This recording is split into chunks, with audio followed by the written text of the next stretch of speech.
They say the most dangerous predator is the one who wears a smile. In Denton County, that predator wore a badge. For 6 years, Sheriff Alex Morrison was the town's guardian angel by day, and its calculating orchestrator by night. This is the story of how one man's twisted obsession turned a quiet town into his personal chessboard. The summer of 1990 was supposed to be ordinary in Denton County. The kind of ordinary where everyone knew everyone, where doors stayed unlocked, and where the most exciting thing that happened was the Friday night football game. But something changed on a June evening at Brian Fletcher's 17th birthday party. Alex Morrison was 16 then, charming, athletic, the kind of kid who could light up a room just by walking into it. His father was the county sheriff, which gave Alex a certain untouchable quality. He knew it too. Behind that megawatt smile was a boy who'd spent years manipulating situations to his advantage, always staying just within the lines. That night, the Fletcher house was packed with teenagers. Music pounded through the walls. The air tasted like teenage freedom and summer possibilities. Alex stood on the back porch, surrounded by his usual crowd of admirers, when he heard commotion start inside. What he witnessed next would reshape his entire worldview. There had been an accident at the party, a tragic slip that resulted in a serious injury. Emergency services were called. The atmosphere shifted from celebration to chaos in seconds. But while everyone else panicked, while people scattered or froze or tried desperately to help, Alex felt something unexpected: clarity. The chaos around him, the way people looked to anyone for guidance, the complete shift in atmosphere, it fascinated him on a level he couldn't explain. He watched the way people moved in crisis, the way they needed someone to take charge, the way order collapsed so completely and suddenly. In that moment, Alex understood something fundamental about human nature. People desperately seek structure in chaos, especially when everything falls apart. Most teenagers that night went home shaken, changed by witnessing something so serious. They had nightmares. They questioned mortality. Alex went home energized. That night, lying in bed, his mind raced, not with fear or sadness, with curiosity, with questions, with a realization that he found moments of crisis more compelling than anything he'd experienced before. The power dynamic, the control, the way everything could change in an instant.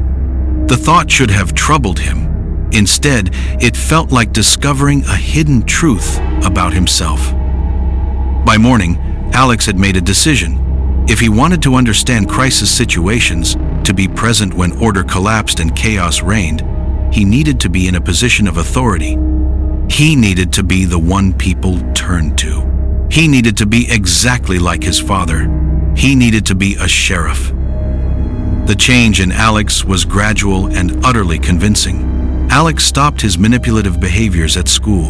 He volunteered at the church food drive. He helped elderly neighbors with their groceries. He joined the volunteer fire department. When he spoke to adults, he looked them in the eye and called them sir and ma'am. He became, by all appearances, a model young man. "I don't know what changed him," his mother told friends at the country club. "It's like that incident at the party made him realize how precious life is." She had no idea what had really awakened in her son. Alex studied psychology books from the library, not the assigned readings from school, but deeper texts about influence, about reading people, about what made communities trust certain individuals. He learned that consistency was key, that small acts of kindness built reputation, that being seen doing good was more important than actually being good. He became a master of perception. At night, alone in his room, he kept a journal. In it, he wrote observations, patterns he noticed, ways that accidents happened. He researched traffic statistics. He learned about investigation procedures. He studied how conclusions were reached in cases. He was methodical, patient, disciplined. Years passed. Alex graduated high school with honors. He went to community college, then to the police academy. His father beamed with pride at the graduation ceremony. "Following in my footsteps," Sheriff Morrison told everyone. "Couldn't be prouder." Alex was 24 when he joined the Denton County Sheriff's Department. By then, his father was considering retirement, his health declining. The town welcomed Alex like a returning hero. They'd watched him grow up, watched him become everything a small town hopes their young people will become. They never suspected what he'd been planning all along. Alex waited 6 months after joining the department before acting on his impulses. He needed to establish his routines, his patterns. He needed everyone to know his habits so well that any variations would seem natural. Every evening, he drove home in his sheriff's cruiser. He waved to Mrs. Patterson, watering her flowers. He stopped to chat with old Mr. Chen sitting on his porch. Sometimes he brought bakery cookies to share with the neighbors. Everyone knew Deputy Alex Morrison's schedule. Home by 6, lights out by 10. What they didn't know was that he had developed a nighttime routine of his own. The first incident involved a traveling salesman passing through town, a stranger with no connections to Denton County. Alex had observed him at the Gas and Go that evening, clearly intoxicated, getting into his vehicle. That night, on a dangerous curve of Route 7, an accident occurred. Single vehicle. The investigation concluded it was related to impaired operation and excessive speed on a hazardous stretch of road. Alex had been first on scene. He conducted the investigation with his usual professionalism. The case was closed within days. But Alex kept something for himself: photographs of the scene, documentation that he stored in a private location, a record of what he'd witnessed. Over the following weeks and months, similar incidents began occurring with strange regularity in Denton County. Over the next 6 years, a troubling pattern developed in Denton County. Traffic incidents increased, always single vehicle situations, always on isolated roads, always involving drivers who had some level of impairment or were traveling at excessive speeds. The investigations always concluded the same way: tragic accidents caused by operator error. Alex varied the circumstances carefully. He never repeated the same scenario in the same location. He never acted on a predictable schedule. Sometimes 2 weeks would pass, sometimes a month. Once, he waited 3 months. The spacing was calculated. Too frequent and patterns might emerge. Too infrequent and his position in the investigations might change.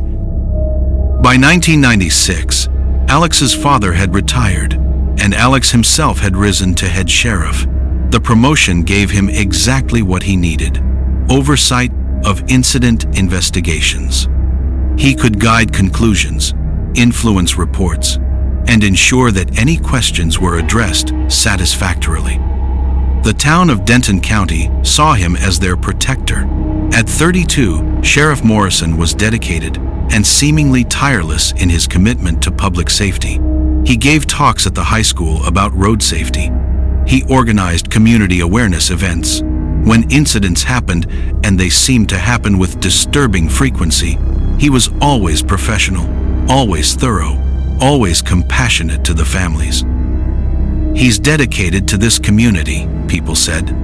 They had no idea about the locked room in his basement, the room where he kept photographs, documentation of 23 incidents, detailed journals describing his observations and methods.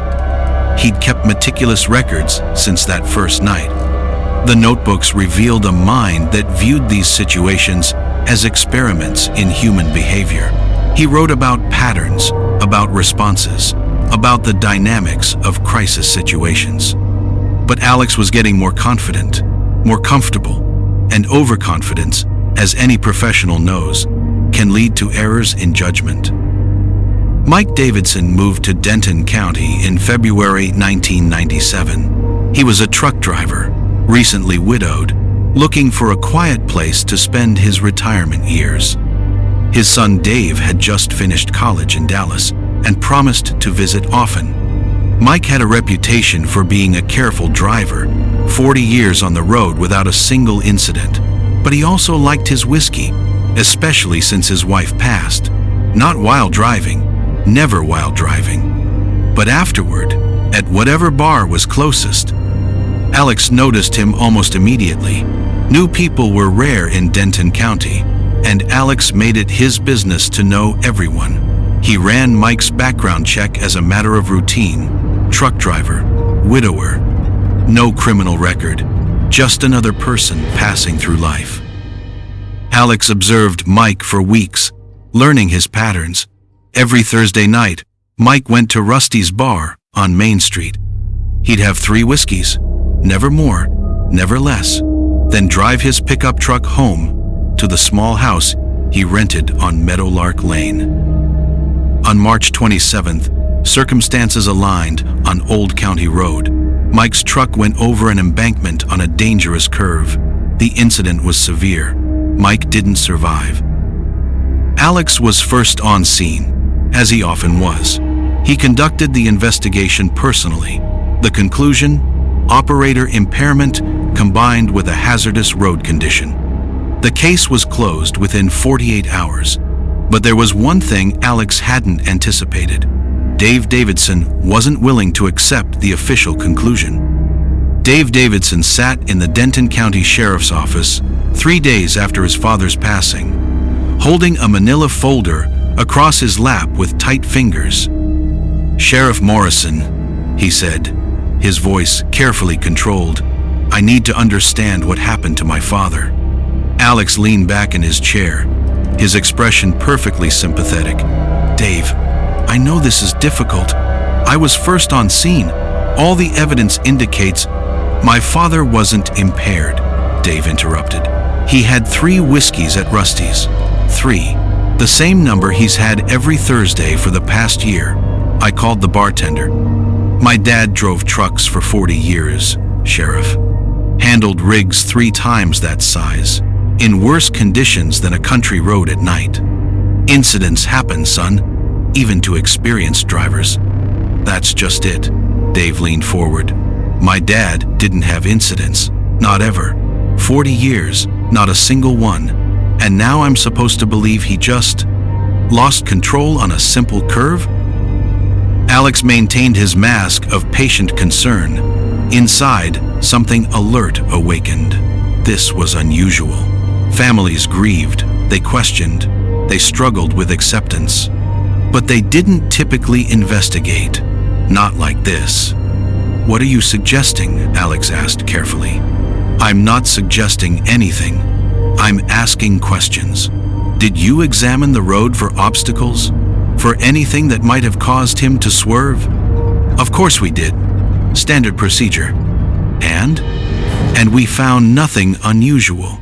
Sometimes there's no clear explanation, Dave. Sometimes tragedy just happens. Dave stood, the folder clutched against his chest. "I'd like to see the incident report, the photographs, everything." This was delicate territory, but Alex couldn't refuse without raising suspicion. "That's your right, as next of kin. I'll have my deputy pull the file for you." After Dave left, Alex sat alone in his office, staring at the door. For the first time in 6 years, he felt something unfamiliar. Concern, not worry, not yet, but the faint whisper of it. He'd been so careful, so methodical, but he'd made an assumption that grief would outweigh curiosity, that families would accept the official conclusion. Mike Davidson's son was proving that assumption incorrect. Dave didn't leave Denton County. He rented a room at the Sunset Motel and began his own investigation. He started at the incident site. The truck had been towed away, but the scene remained. Dave stood on the shoulder of Old County Road, looking at the marks on the pavement, trying to understand his father's final moments. The marks were unusual. They started suddenly, as if Mike had swerved to avoid something in the road, but there was nothing there now. The official report mentioned possible wildlife, but it was speculation, not confirmed evidence. Dave walked the shoulder, searching carefully. His boots crunched through dead leaves and gravel. He was about to give up when he noticed something. Disturbance marks in the dirt at the forest edge, leading away from the road. Fresh marks, recently made. He followed them 20 feet into the woods and found a large log. It was heavy, substantial. One end showed fresh scraping, consistent with being moved. The other end had paint transfer, dark blue, the same color as his father's truck. Dave's heart began to race. He took photographs with his camera, multiple angles, the log, the marks, the position relative to the road. This wasn't an accident. Someone had placed that log there. Someone had caused his father's crash. And then, someone had removed the evidence afterward. But who? And more importantly, why? Dave recruited 2 friends from college, Marcus Chen, who was studying forensic science, and Sarah Williams, who worked as a paralegal. Together, they began reviewing every traffic incident in Denton County for the past 6 years. What they discovered was deeply troubling. 23 incidents in 6 years. In a county of 12,000 people, that was statistically unusual. Not impossible, but unusual enough to warrant attention. More importantly, there were patterns. Most occurred on Thursday, Friday, or Saturday nights, high traffic times when impaired drivers were more common. Most victims were out-of-towners or had some level of impairment. Most were single-vehicle situations on isolated roads. And in every single case, Sheriff Alex Morrison had been first on scene or had personally overseen the investigation. It could be coincidence, Sarah said, but she didn't sound convinced. Look at the response times. Marcus pointed at the spreadsheet he'd created. Sheriff Morrison responded to incidents an average of 4 minutes after they occurred. The county's large. These roads are isolated. How is he always so close? Because he knows when they're going to happen, Dave said quietly. Because he's causing them. The words hung in the air like an accusation too serious to speak aloud. That's impossible, Sarah whispered. He's the sheriff. He helps people. Why would he? I don't know why, Dave interrupted. But I know my father didn't pass away in an accident. And if I'm right, neither did these other 22 people. They needed proof, real proof, not circumstantial evidence and suspicious statistics, but something concrete that would stand up to scrutiny. Dave began surveillance of Alex's house. Alex knew he was being observed. He'd been too careful for too long not to recognize when attention was focused on him. Dave Davidson's car appeared too frequently on his street, always at a distance, always with a clear line of sight to his house. The young man was persistent. Alex had to acknowledge that. It would have been risky to do anything about Dave directly. The young man had been asking questions. He'd filed requests for information. If something happened to him now, it would raise concerns that even Alex couldn't address satisfactorily. So instead, Alex decided to wait, to let Dave watch, to maintain his routine so perfectly that suspicion would fade into boredom and then acceptance. But the waiting was becoming difficult. Alex hadn't acted on his impulses in over a month, the longest he'd gone since starting. The need was building, a constant pressure. He wanted the control, the power, the satisfaction of orchestrating events. He told himself, just a little longer. Let Dave give up. Let him return to Dallas. Then everything could return to normal. But one Wednesday night, Alex's discipline finally wavered. Alex couldn't wait anymore. The compulsion had become overwhelming, consuming. He convinced himself that he could act once more, just once. And he'd be so careful that even if Dave was watching, he'd never see anything suspicious. He chose his target carefully, a young woman named Jennifer Mills, passing through on her way to visit family in Oklahoma. She'd stopped at Rusty's for dinner and had consumed alcohol. Not enough to be seriously impaired, but enough to show up in a toxicology report. Alex began following her vehicle from the bar at 9:30 p.m. He'd planned it for Route 12, where a bridge crossed Morrison Creek. The railings were old, corroded. A vehicle hitting them at the right angle could go through into the water below. What Alex didn't know was that Dave had recruited help. Deputy Frank Martinez had been with the sheriff's department for 15 years. He was loyal, by the book, and completely trusted Alex. But he also knew Mike Davidson had been a good man who deserved answers. When Dave approached him with his theory, Martinez's first instinct was to dismiss it. But then Dave showed him the evidence, the patterns, the log in the woods, the paint transfer, the statistical anomalies. "I need you to observe with me tonight," David said. "Just one night. If I'm wrong, I'll drop this and leave town. But if I'm right..." Martinez had agreed, if only to prove Dave wrong and put this matter to rest. Now both of them sat in Martinez's personal truck, parked in the shadows 3 houses down from Alex's residence. They watched the lights go out at 10:15 p.m. They waited. At 11:23 p.m., Alex's back door opened. A figure emerged, dressed in dark clothing, face obscured. The figure moved through the backyard, into the woods, clearing the path behind with a branch. "This can't be real," Martinez whispered. "He's actually doing it." They followed at a distance, staying far enough back to remain undetected, but close enough to maintain visual contact. Through the woods, to Old County Road, then south toward Route 12. Dave's phone buzzed. It was Marcus, whom he'd stationed near the bridge. "Woman in a Honda just passed me heading south. Looks like someone's following her." Dave and Martinez arrived at the bridge just in time to see Alex in position, hidden in the shadows near the corroded guardrails. They watched as he stepped into the road, directly in front of Jennifer's vehicle. She swerved.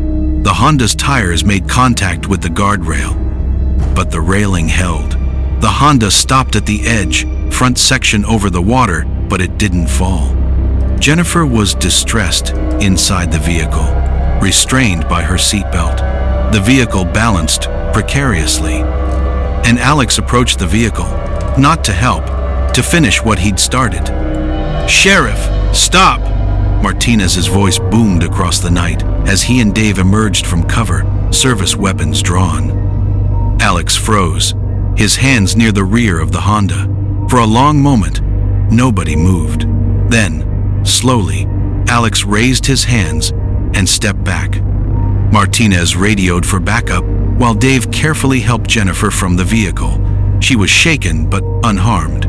3 minutes later, state police arrived. They obtained a warrant and searched Alex's house. In the locked basement room, they found everything. 23 photographs, 6 notebooks filled with detailed accounts, items from various scenes, newspaper clippings about every incident, and a journal. A written journal dated from 1990, detailing his plan to become a sheriff in order to act with impunity. The trial of Alex Morrison lasted 6 weeks and made national news. The sheriff killer, the media called him, the devil of Denton County. Alex never showed remorse. During his testimony, when asked why he did it, he finally let the mask fall away. "Because I could," he said simply. "Because orchestrating these situations made me feel powerful. Because the chaos, the control, the authority, it was more fulfilling than anything else. I was the one in charge in Denton County. I decided outcomes, and none of you ever suspected. You trusted me, you looked up to me, and that made it even more satisfying." The courtroom sat in stunned silence. The jury deliberated for 3 hours. The verdict was unanimous on all 23 counts. The judge sentenced him to life in prison without possibility of parole. As they led him away, Alex looked back at Dave Davidson sitting in the gallery. "You know what the ironic thing is?" Alex called out. "I almost stopped. After your father, I almost stopped, but I couldn't. I tried. For 5 weeks I tried, but the compulsion," he smiled without humor, "the compulsion always wins. That's the thing nobody understands. It always wins." Dave didn't respond. He just watched as they took Alex away. 6 years of calculated actions, 23 victims, one man's twisted need for control and power. Denton County would never be the same. The memorial in the town square lists all 23 names, men and women whose passings were senseless, whose families were told they were accidents, who never knew their fates were orchestrated by the man sworn to protect them. Dave Davidson still lives in Denton County. He works with victim advocacy groups, helping families navigate suspicious cases. He says he owes it to his father, to all of them, to make sure the truth comes to light. The house where Alex Morrison lived was torn down. The lot remains empty. On certain nights, locals say the place still feels wrong somehow, like a shadow that won't fade. Trust is a fragile thing. In a small town, it's everything. And Alex Morrison proved that behind the most trustworthy appearance can hide the most calculated deception. The badge was supposed to protect. Instead, it became the perfect disguise for manipulation. In the end, it was persistence that brought him down. One son who refused to accept the easy answer, one deputy who chose to investigate rather than dismiss, and one mistake born of overconfidence. Evil doesn't always announce itself. Sometimes it smiles. Sometimes it helps carry your groceries. Sometimes it wears a badge and calls you by name. The people of Denton County learned that lesson the hardest way possible. What do you think? Was it the town's trust in authority that blinded them to the truth hiding behind the badge? Or was it Alex's carefully crafted mask that made him impossible to suspect? Let me know your thoughts in the comments below. And if you want to hear more stories about the darkness that hides in plain sight, the secrets buried in small towns, and the investigations that brought them to light, make sure to hit that subscribe button and turn on notifications. Thank you.